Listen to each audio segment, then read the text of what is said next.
escrita por la pluma de quienes saben escribir, pero no es la única historia.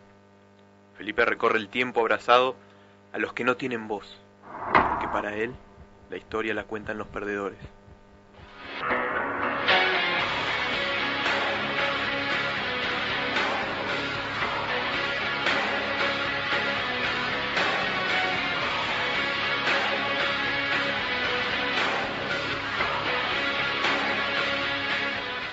Todos los días a la misma hora, Felipe concurre sin falta a su cita. El bar de la esquina lo espera, claramente, con sus puertas abiertas y media botella de whisky, que quizás lo consuelen de su pasado, de su presente y de su futuro.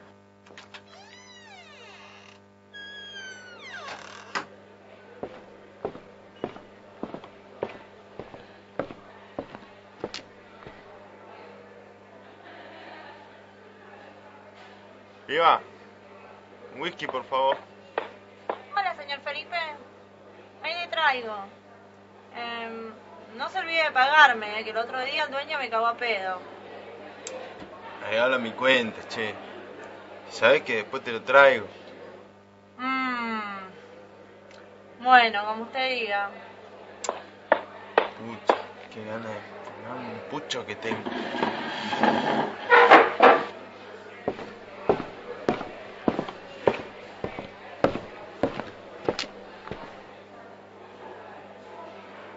Che, ¿no tendrá un cigarrito para convidarme?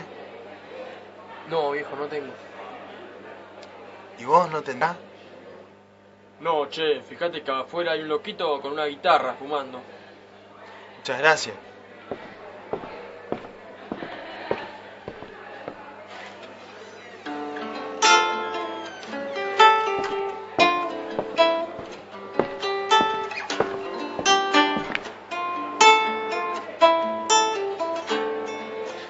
En las arenas bailan los remolinos, el sol juega en el brillo del pedregal, y prendido a la magia de los caminos, el arriero va, el arriero va. Es bandera de niebla su poncho al viento, lo saluda la flauta del pajonal, y guapeando la senda por esos cerros, el arriero va, el arriero va. Las penas y las vaquitas se van por la misma senda, las penas y las vaquitas se van por la misma senda. Las penas son de nosotros, las vaquitas son ajenas. Las penas son de nosotros, las vaquitas son ajenas.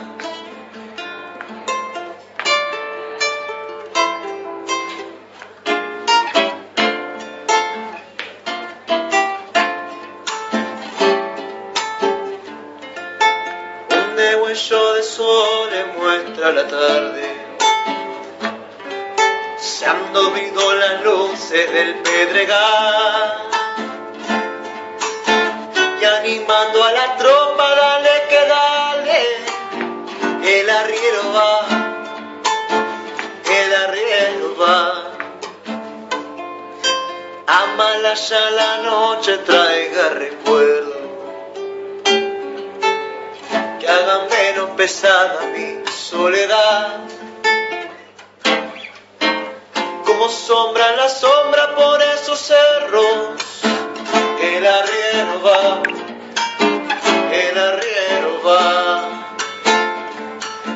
Las penas y las vaquitas se van por la misma senda, las penas y las vaquitas se van por la misma senda.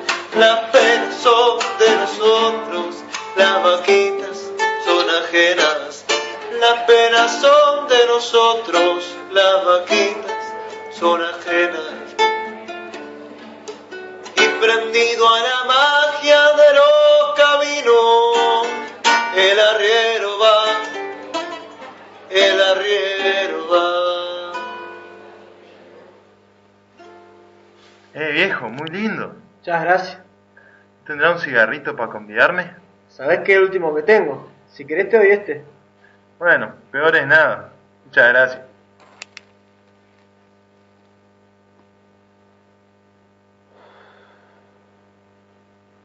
No es Felipe, soy de Córdoba. Yo soy Francisco, soy de Entre Ríos. ¿Entre Ríos? ¿Qué hace por acá? Trabajo en la cosecha, pero como no es temporada, estoy sin trabajo. Sigo viendo a ver qué hago.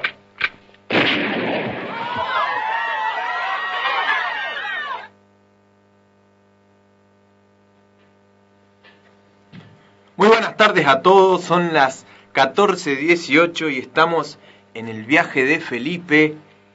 Felipe que está en 1912, en medio de el quilombo por ahí, el rearme del país en medio de un modelo agroexportador, ¿no? Que tenía, si bien no existía más la esclavitud, eran los nuevos esclavos de la época. ¿Cómo les va, muchachos? Muy bien, todo bien. Buenas tardes, señor. Bueno, lo escuchamos a Felipe recién. Vamos a hablar un poco del modelo agroexportador de la época, ¿no? Para poder centrar la historia de Felipe en el lugar donde lo vamos a tener hoy, ¿no? Metidos un poco en Negrito de Alcorta, en todo lo que pasaba en el momento, ¿no? 1860 empiezan a venir la gente que se escapa de la crisis europea, viene hacia el país con la promesa de tierra, con la promesa de trabajo, con los trenes, pero ¿con qué se iban a encontrar acá?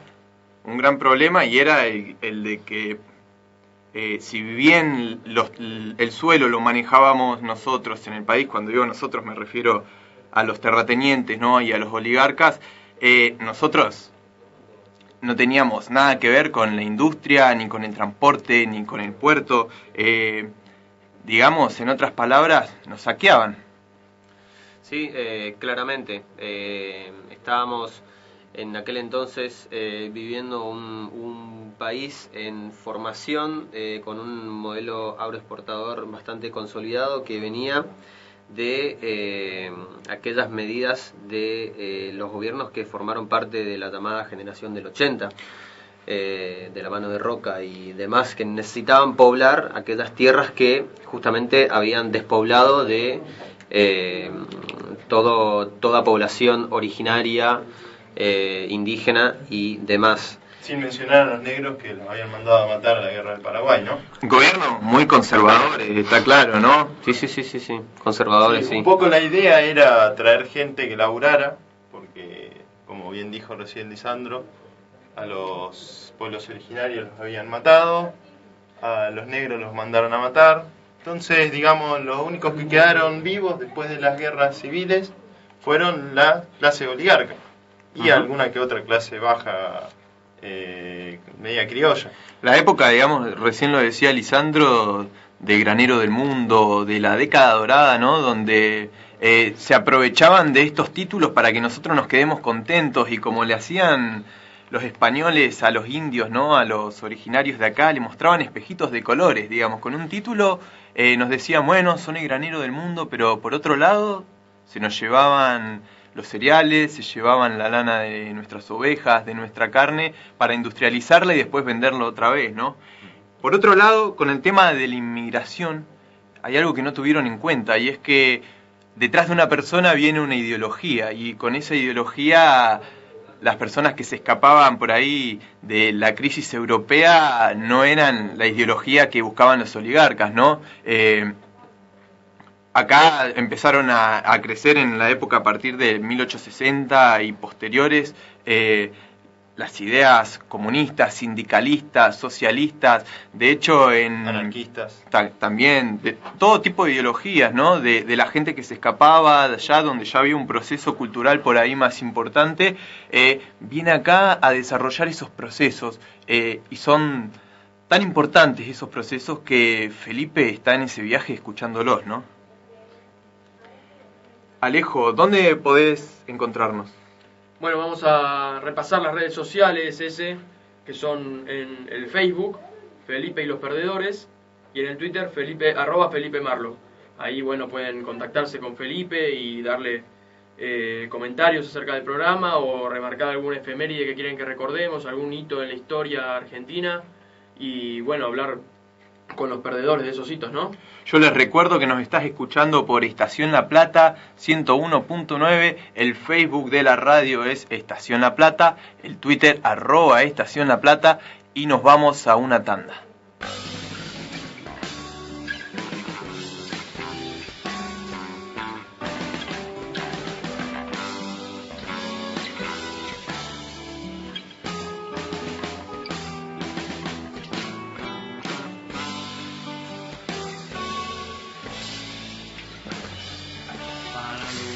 Conservadores, consultar es errar. Para ellos el pueblo no debiera votar. Opiniones turbias solo tiene el campo popular. Mezclan al Estado en los negocios privados, a los ferrocarriles los han entregado, para ellos los negociados y la crisis para los esclavos. Nace la Unión Cívica como oposición entre Alem y Mitre, dudosa comunión. Para echar a Juárez el man comparten el mismo envío. Morirá muy pronto esta obrera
se nutre y comienza a ser pensante.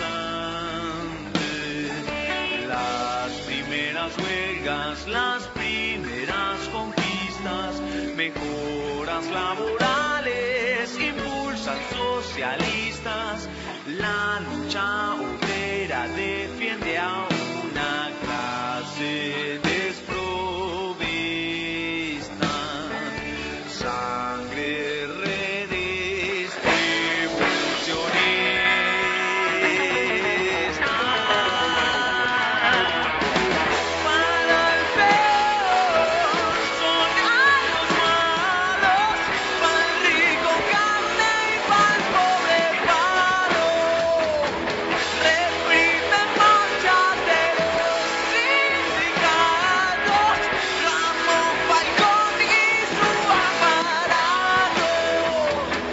A 100 años de la revolución de mayo, el humilde sigue siendo un lacayo.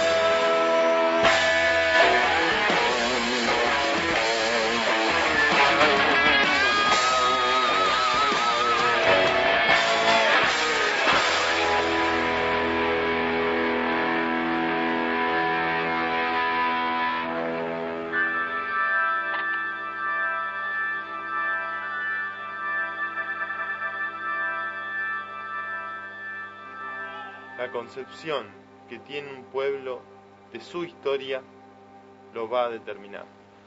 Sonaban los científicos del palo con la patria liberal y nosotros acá en el estudio nos preparamos para seguir en este viaje con Felipe, ¿no? Licha, Juanma, Alejo, del otro lado del vidrio, Jessy, firme como siempre, y Víctor.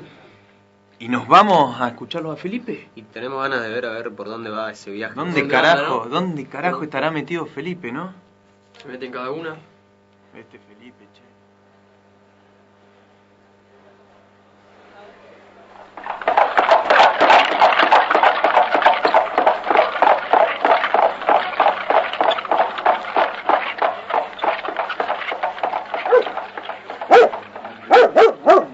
¿Dónde mierda estoy? Uf, mi cabeza, concha de la lora. Buenas tardes. Buenas tardes. ¿Cómo dice que le anda? Medio perdido, pero bien. ¿Qué hace usted? Pero hombre, ya no es tiempo de andar perdido por ahí. Véalo usted mismo, si no, estamos de protesta. ¿Protesta? Cuénteme más. ¿Cómo no? Le cuento. Somos chacareros, ¿vio? Trabajamos el trigo, el maíz. Alquilamos esta tierra, pero ya la situación no da para más. Pero, ¿por qué? ¿Qué está pasando exactamente? Porque estamos cansados de la desigualdad. El patrón nunca aparece. Casi no le conocemos la cara. El tipo nos demanda una renta carísima, cada vez más alta. ¿Y hace cuánto se están reuniendo? Nosotros ya estamos hace días, una semana capaz. Y vamos a seguir, porque además están los otros compañeros de otras ciudades, otras provincias. Ah, ¿sí? ¿El reclamo se multiplicó? Claro que sí, mi viejo, desde acá, desde Colonia, desde esta comuna es que comenzamos. Y fíjese que todo pacíficamente, estamos haciendo solamente huelga. Ah, veo. ¿Quién manda acá? ¿Hay algún líder que...? Líder, la verdad que no sé. El señor Francisco siempre es el que habla, el que organiza. Dice que tenemos que tener un organismo para organizarnos, los trabajadores del campo, ¿vio? Que tenemos que unirnos no para solucionar este problema, sino también para problemas de más adelante. También hay otro que, según dicen, representan el anarquismo, el socialismo, cosas de Europa, ¿vio? Porque, escúcheme. Diga. Nosotros en verdad somos todos europeos, vinimos de allá. Nuestros padres y abuelos vinieron de allá. Pero ¿sabe qué? Nosotros queremos estas tierras. Encontramos un lugar donde crecer, formar familia, educar a nuestros hijos. El ferrocarril, por ejemplo, nos da la oportunidad de la civilización, de los recursos básicos que toda sociedad necesita. Ah, mire usted, maestro. Pero bueno, qué sé yo. Por el momento estamos acá. Escúcheme. ¿Quiere ir a tomar algo al almacén? ¿Hay unos vinos ahí? Pero más vale, ¿cómo no? ¿Cómo dijo que se llamaba? Yo, Maximiliano. ¿Y usted? Soy Felipe. Gran gusto, Maximiliano.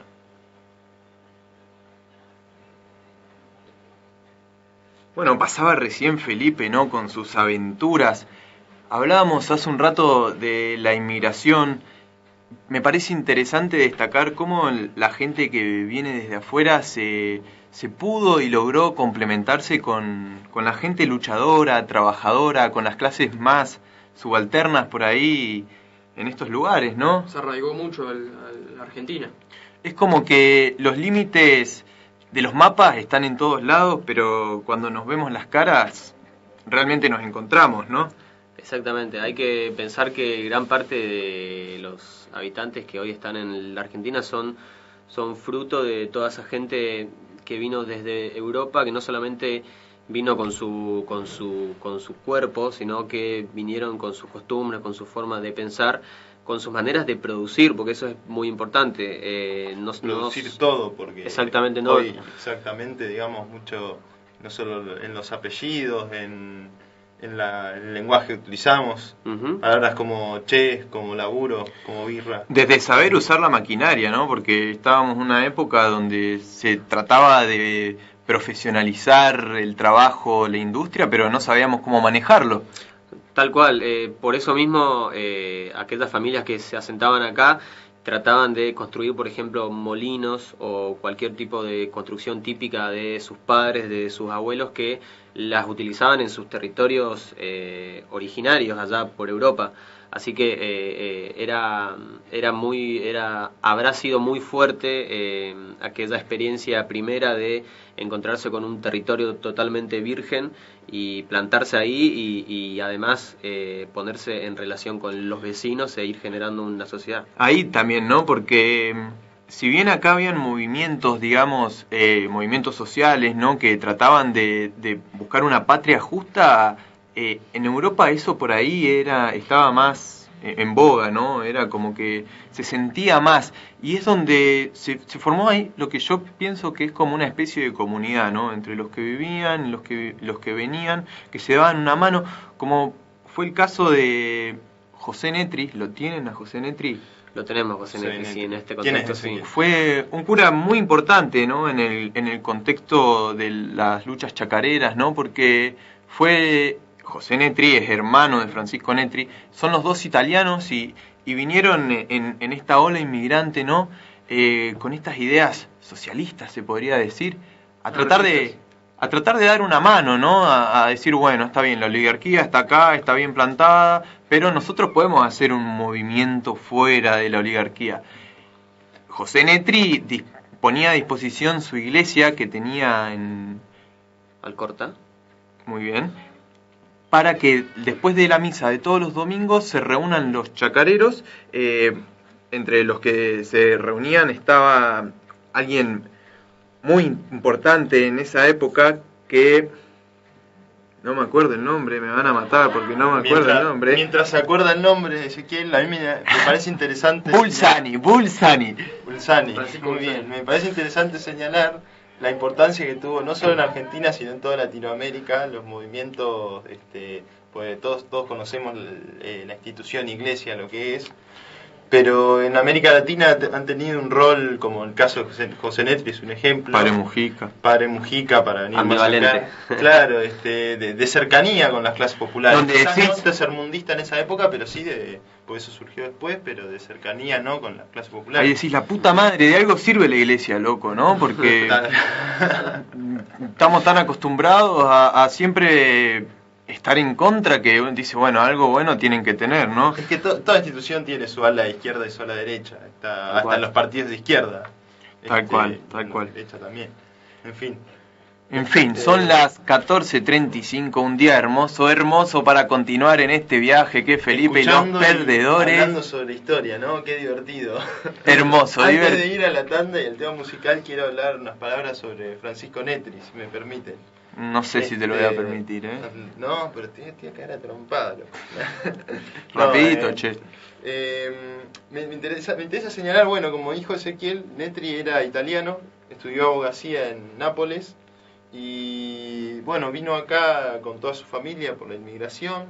Sin embargo, vino bien parado porque era abogado, no es que vino a laburar las tierras, pero estaba como muy influenciado por esas ideologías socialistas de la época, y bueno, fue el que se puso a la cabeza de ese movimiento de chacareros, que no es lo mismo que peón de campo. Pequeña aclaración, los chacareros eran como dueños de las tierras que trabajaban, peón de campo directamente no es dueño de su tierra. Y hay que tener huevos para plantarse. Hay que tener huevos para plantarse y para decir frases como esta: lucho contra los terratenientes.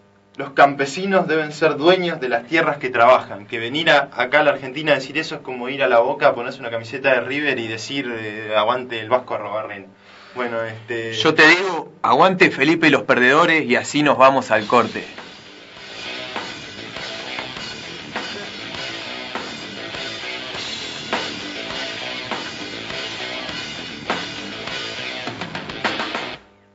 Cuánta inocencia en tu sinceridad, solo una muestra de lo poco que hay. Maldita mueca intentando encajar en este baile disfrazado fugaz.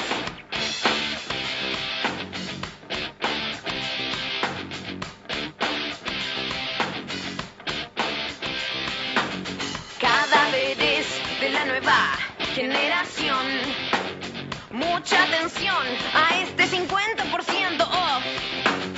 La venda y la mordaza 2 por 1 solo hoy. ¿O me vas a decir que no mentí? espejo hoy.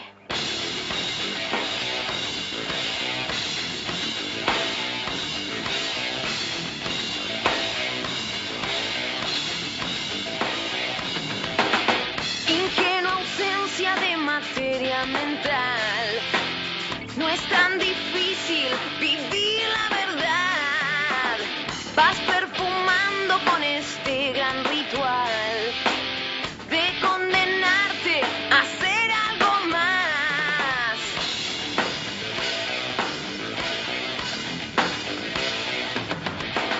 Cadáveres de la nueva generación. Mucha atención a este 50%. La venda y la mordaza 2 por 1 solo hoy. ¿O me vas a decir que no mentiste al espejo hoy? Miren, esto es real. No pueden callar, no pueden callar la voz. No pueden callar la voz. Tanto matar, tanto predicar, tanto que se suma en el juego final, tanta destrucción y desafinación, quiebra hasta tu alma.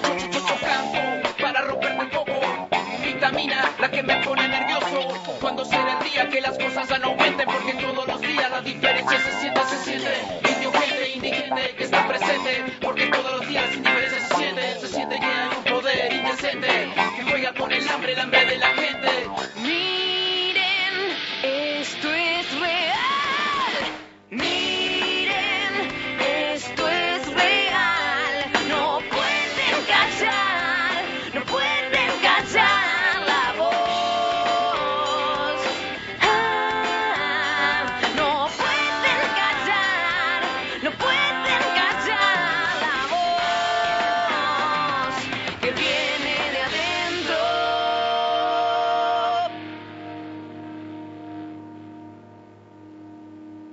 Un pueblo que no es consciente de su historia está condenado a repetirla. Sonaban las chicas de Eruca Sativa con No Pueden, nos acompañan en este increíble viaje con Felipe, que ¿dónde nos pueden encontrar, Alejo? Bueno, vamos a repasar las redes sociales.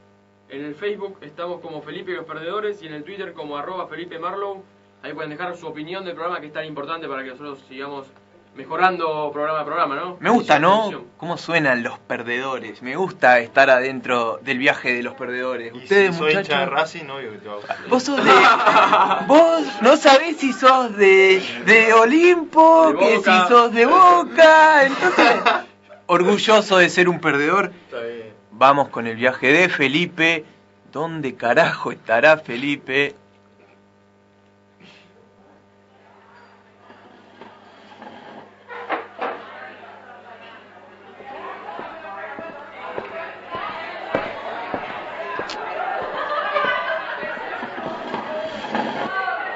Tenía razón Maximiliano. Este vino de la puta madre. Pero vio usted, para que vea que somos gente de buena fe. ¿Qué fue eso? Es que acá al lado están de asamblea, está hablando el don Francisco, el que le dije, el abogado del que le hablé. ¿Se acuerda? Vamos, tiene que oírlo hablar. Vamos nomás.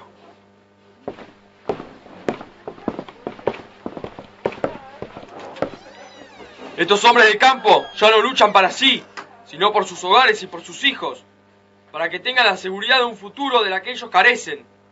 Estar a su lado en esta hora debería ser la posición de todo argentino. ¡Vamos, don Francisco! ¡Atención, compañero! La policía está reprimiendo un par de kilómetros de acá. No te puedo creer. Pero qué manga de hijos de puta. Vamos, compañero, vamos a hacerle frente a esos sin cabeza que no piensan. ¡Viva la huelga! ¡Viva! ¡Viva Colonia! ¡Viva! El 15 de junio de 1912, en Vigán, provincia de Santa Fe, más de 1000 chacareros que reclamaban por sus derechos marcharon en una huelga. Marcharon en una huelga junto a gran parte de aquellas capas laborales, sociales, como se pueda decir, porque no solamente eran los chacareros, sino también pequeños comerciantes, sectores populares. Que tenían un petitorio, ¿no?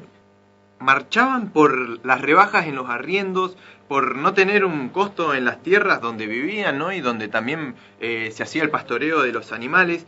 También algo que hoy en día nos parece muy loco, ¿no? Que en esa época para laburar se tengan tantos palos en la rueda, ¿no? Se quería elegir la empresa trilladora y que todos los contratos sean por escrito, ¿no? Algo básico y fundamental hoy en día. Y además también hablamos de los inmigrantes que vivían en una especie de pensiones, bueno, Los conventillos. en los conventillos, claro, lo que hoy en día por ahí se conoce como una pensión. En esa época, si no eras un oligarca de ideología, te dejaban de patitas en la calle, ¿no? Sí, Tal tenías cual. que tener la posesión de los medios de producción, digamos. Las consignas que nombraste, Ezequiel, me parece interesante señalar que no eran consignas súper revolucionarias. Digamos. Para la época sí, porque bueno, Básico.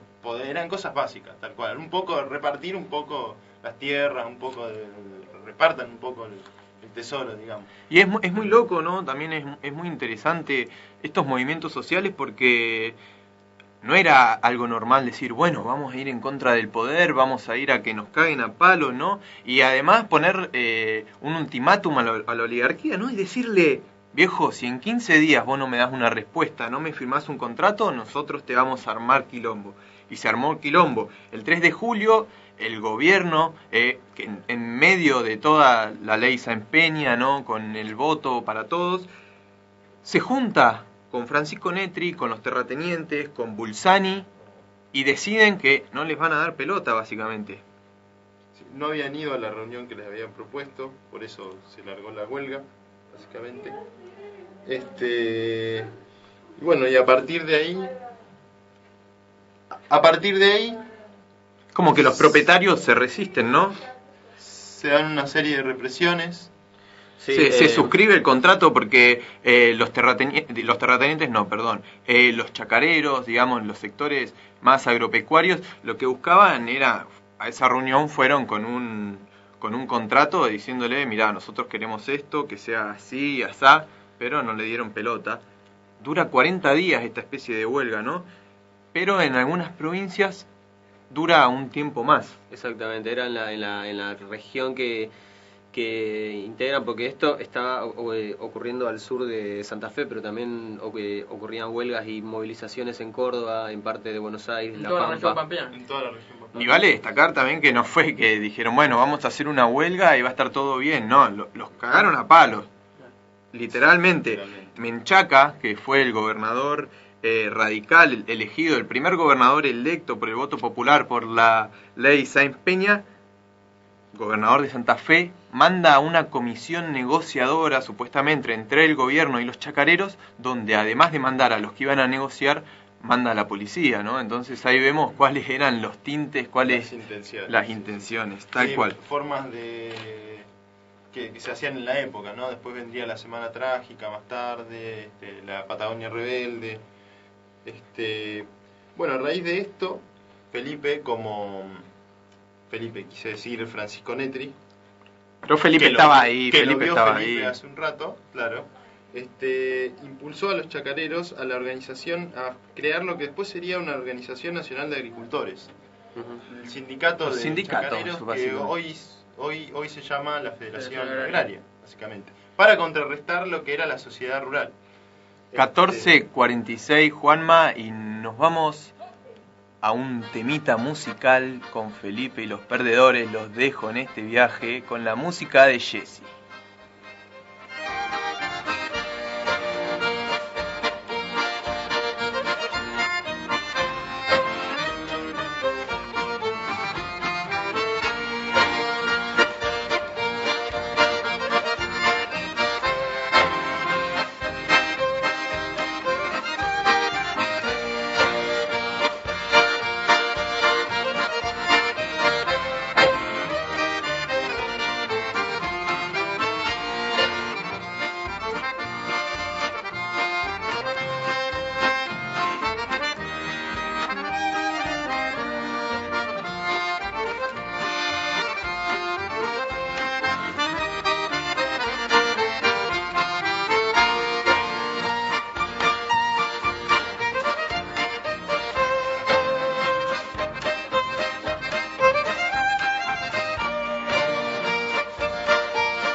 que se nos ha presentado como historia no es más que una política de la historia. Arturo Jauretche. 14:48 y nosotros seguimos en este viaje con Felipe que se viene. ¿Dónde estará Felipe?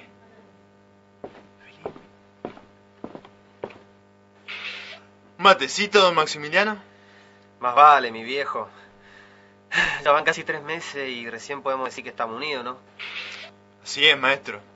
Bueno, pudieron conformarse como federación. Así es, como usted mismo dice. Además somos muchísimos. Dicen que son como varias provincias. Exacto. Y gracias a la unión de todos los trabajadores del campo de todo el país se pudo llegar a esto. Esperemos que prospere. Bueno, viva la huelga y viva Colonia, don Maximiliano. Viva, Felipe, viva. ¡Otra vez están reprimiendo acá cerca! ¡Se vino duro! ¡Esos milicos aliados de los dueños de estas tierras! ¡Vamos, compañeros! ¡Hay que salir a defender a nuestros derechos! Los tiros que mataban a quién, Alejo. A Francisco Metri, justamente. El 5 de octubre de 1916 le quisieron aplicar la ley de residencia primero, pero no pudieron. Se lo querían sacar de encima, qué ley de residencia. Se lo querían sacar de encima. Los oligarcas se juntaron y reprimieron a Francisco y lo asesinaron. Yo quería remarcar la frase que usaban en las huelgas los chacareros, que era la tierra para el que la trabaja. Justamente esta frase célebre de la Revolución Mexicana, de Emiliano Zapata, uno de los campesinos más importantes en la Revolución Mexicana, que ahora lo utilizaban los inmigrantes los inmigrantes y chacareros en estas huelgas. Destacar la importancia, ¿no?, de personajes como los hermanos Netri. Tal cual. En esta época. Entre otros legados, bueno, la Federación Agraria, que ya la mencionamos, y creó un boletín, un periódico de la Federación, que después se llamaría el Diario de la Tierra, que si no me equivoco sigue en circulación en la provincia de Santa Fe. Bueno, la historia también se cuenta desde el deporte, ¿no, muchachos? Se cuenta desde el deporte. ¿Qué tenés, Alejo, para contarnos 1912, 1913? Bueno, como veníamos hablando hoy cuando llegamos, justamente en esto de los inmigrantes y todo eso, se puede remarcar que en el deporte, en 1913 fue el primer equipo puramente criollo. O sea que los cambios estos que veníamos diciendo de los inmigrantes y todo eso también se empiezan a ver reflejados en las fuerzas argentinas, digamos. Claro, bueno, tenemos en cuenta que los inmigrantes fueron los creadores de los clubes acá en Argentina. Buenos Aires Fútbol Club, Claramente, Alumni. Todo eso son ingleses que vinieron y trabajaron en los puertos, todo eso. Y se fueron creando los English School, eran. Tal cual. Que hoy en día, si nos ponemos a ver, son todos clubes recreativos sociales o de rugby. Claro. Nada que ver tienen que ver con el Athletic, fútbol. Justamente hay un montón de clubes que al principio fueron de fútbol o polideportivos y después se fueron yendo a las clases más altas. Un fútbol que nada tiene que ver con el fútbol que conocemos hoy en día, ¿no? El fútbol que se practicaba acá en 1860 hasta 1913 era el fútbol que estaba relacionado con la élite inglesa, con la hombría inglesa. Claro. Nada que ver tiene que ver con el fútbol, es más bien fútbol. Fútbol. Como dicen. Y bueno, en 1913 surgió el primer equipo conformado completamente por criollos. ¿Ah, sí? ¿Y quién fue? ¿Cuál fue el equipo? Justamente para decirle a Juanma, el primer equipo criollo fue de Racing Club de Avellaneda. El primer grande, muchachos, vamos, Racing Club. No sé. De esa época, te tiro un dato de fanático, sale uno de los primeros goleadores argentinos, máximo goleador de la historia de Racing, que se llama Alberto Jaco. Un saludo mío a Alberto Jaco, que está 3 metros bajo tierra ahora, pero le mandamos igual el saludo. Le mandamos Un saludo a Diego por Coca conformar también. ese equipo tan importante. Más allá de los fanatismos, ¿no? Lo importante que es que estos procesos que se dan por un lado al mismo tiempo en los sectores agricultores, que se dan en la política con el voto, que se dan con la formación de los primeros partidos, también se dan en el fútbol, como decías, con el equipo criollo. Y también se dan en la música, ¿no, Juan Manuel? Tal cual. En el radioteatro Felipe se encontraba con el payador Francisco, interpretado por este proyecto de actor y músico llamado Nahuel Baridón. Yo pido un aplauso, perdón, para Nahuel. Vamos, Nahuel, muchas gracias. Si nos estás escuchando, sos un crack. Le mandamos un saludo, debe estar escuchándonos con la familia. Y bueno, vamos a hablar un poco del tema que interpretó Francisco el Payador, que es El Arriero de Atahualpa Yupanqui. El arriero, tan conocido, ¿no? Tengo en mis manos el libro Canciones Argentinas del historiador y crítico musical Sergio Pujol. Y docente de la facultad. Docente de la Facultad de Periodismo y Comunicación Social. Gran docente. Que bueno, dice algunas palabras sobre este tema, un par de palabras. Dice que según Donata, como lo llama, es una canción levemente social. Quizás no tan vinculado con los chacareros como venimos hablando, pero bueno, los arrieros también, los que se encargan... Son parte de la misma lucha. Sí, son parte de la clase campesina, si se quiere, para unificar un poco, digamos, todas estas luchas. Lo importante también, ¿no?, de la música como íconos populares, ¿no?, íconos donde recién se empezaba a formar, no es que recién se empezaba a formar, recién se empezaban a desarrollar los estilos acá, ¿no?, que ya habían matado tanto, que surjan símbolos, canciones, es realmente interesante. Es interesante, pero aparte ya digamos los mismos artistas como Atahualpa, que son como símbolos de las clases populares, porque bueno, siempre que se habla del campo acá se lo relaciona con la sociedad rural, la oligarquía además, pero nos olvidamos de la gente que trabaja en el campo. Y bueno, Atahualpa con frases como las penas y las vaquitas se van por la misma senda, las penas son de nosotros, las vaquitas son ajenas. Qué frase. Tremenda frase. Ilustra, ¿no? Muy gráfica. Demasiado gráfica, me parece. Es bueno, un cuadro en 2 líneas. Exactamente. Un poco, toda una cuestión sociológica. Por eso también se los ha censurado tanto, ¿no? Procesos dictatoriales, la junta militar, de hecho, nos vamos un poco más adelante en el tiempo, ¿no? Pero los símbolos populares se los ha censurado por parte de la oligarquía, de la derecha, de los movimientos fascistas, ¿no? Es como que esto es lo que más me gusta, me parece, y es que les duele que la gente sienta eso, ¿no? Y que lo pueda expresar en el arte, ¿no? Que lo pueda expresar en el arte. Bueno, Pujol dice en su libro, ¿no hay allí una idealización, sin duda legítima, sin duda política, del trabajador rural? Canción levemente social, entonces, con un arriero que no agacha la cabeza ni busca los favores de nadie. ¿Acaso alguien puede ser tan literal como para pensar que ese hombre solo está arriando vacas? Seguramente, Bueno, sí.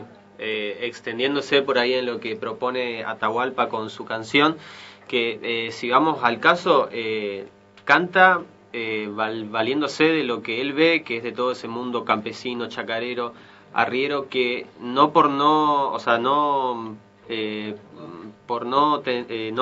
manejan nada teórico, no están instruidos por la universidad ni por los estudios, pero a su vez son personas que demuestran bajo su contexto, bajo su territorio, con las actividades que realizan, y pueden ser capaces de escribir con la pluma de Atahualpa un tema como este. Con esa pluma tan campesina. Quiero aprovechar para mandarle un saludo a mis abuelos, que yo trabajé en el campo con mi abuelo en el verano y viví un poco de esa realidad. De la vida misma, ¿no? Y yo estoy seguro que de esa misma vida es la que se encuentra Felipe día a día en estos viajes tan locos que se pega, ¿no? Recorriendo la historia, nuestra historia, porque la historia es de todos, vamos a ser claros, ¿no? Algunos se la quieren adueñar, pero la historia es de todos, muchachos, ¿no? Y estoy seguro que Felipe también se encontró con maquinistas, con los de la industria textil, se seguirá encontrando con aquellos con varios personajes. Y nos vas a poder seguir encontrar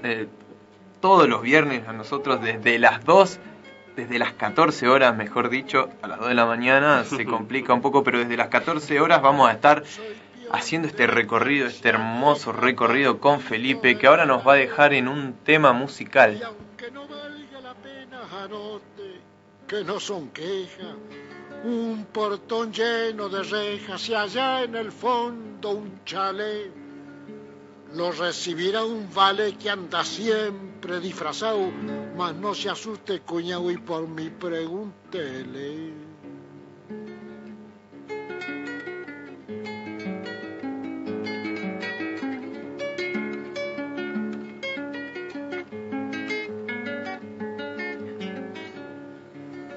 ni se le ocurra avisar que viene a visitarme.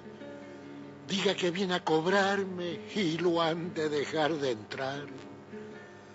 Allí le van a indicar que siga un calito. Al final está un ranchito que han levantado estas manos. Esa es mi casa, paisano, y ahí puede pegar el grito. Allí le voy a mostrar mi mancarrón, mis 2 perros, unas espuelas de fierro y un montón de cosas más. Si es entendido, verá un poncho de fina trama y el retrato de mi mamá, que san de rezo pensando mientras lo voy adornando con florcitas de retama. ¿Qué puede ofertar un peón que no sean sus pobrezas?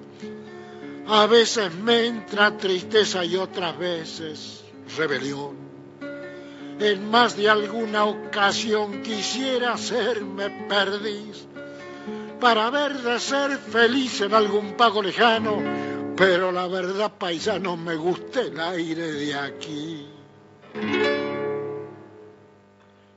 Dejaba la música de Atahualpa Yupanqui con la milonga del peón de campo, y de a poquito los empezamos a dejar nosotros en este viaje en el que nos vamos a reencontrar el próximo viernes a partir de las 14 horas. ¿Dónde nos pueden encontrar, Alejo? Bueno, nos podemos encontrar, como ya dije, vamos a repetir las redes sociales otra vez. El Facebook es Felipe y los Perdedores y el Twitter es @Felipe Marlow.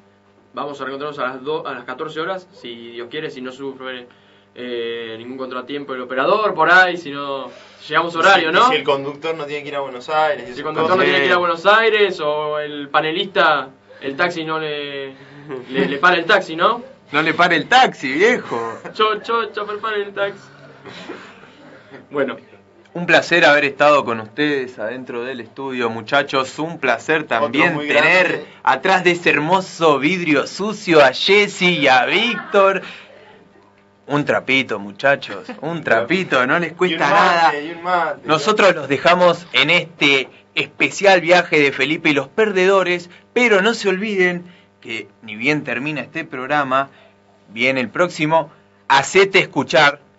Vamos los pibes que ahí levantan las manos, los dejamos en buena compañía y mientras tanto nos despedimos viendo dónde está Felipe.